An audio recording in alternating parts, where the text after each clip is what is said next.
बीड जिल्ह्यातील मस्साजोगचे सरपंच संतोष देशमुख प्रकरण राज्यात चांगलंच गाजताना दिसतंय।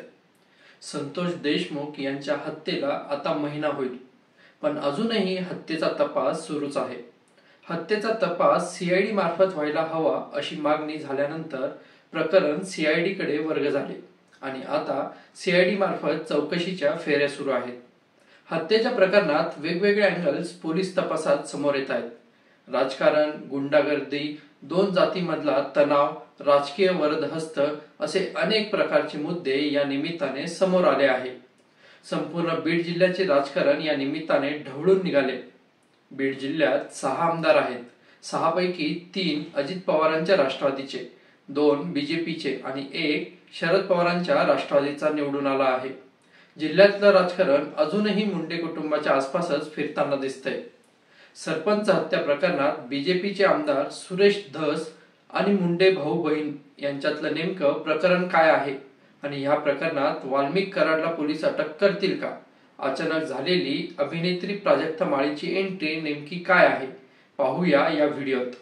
नमस्कार, मी पियुष आणि तुम्ही पाहत आहे बोलघेवडा।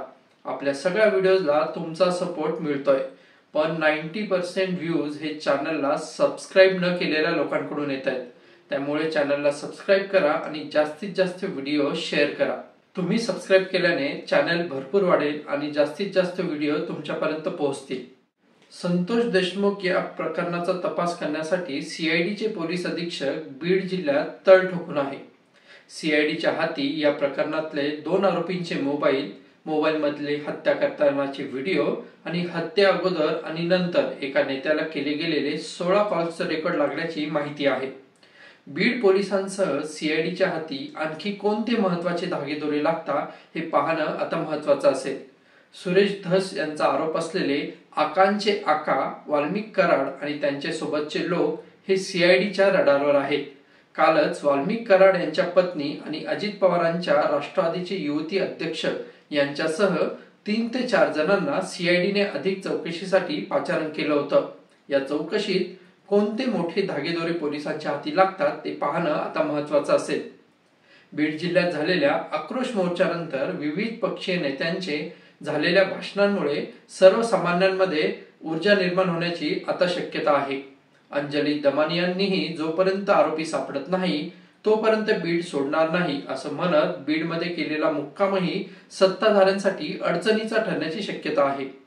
बीजेपीचे आमदार सुरेश धस यांनी हत्येच्या प्रकरणात पोलिसांवर आणलेला दबावही सरकारसाठी डोकेदुखी ठरू शकण्याची शक्यता आहे।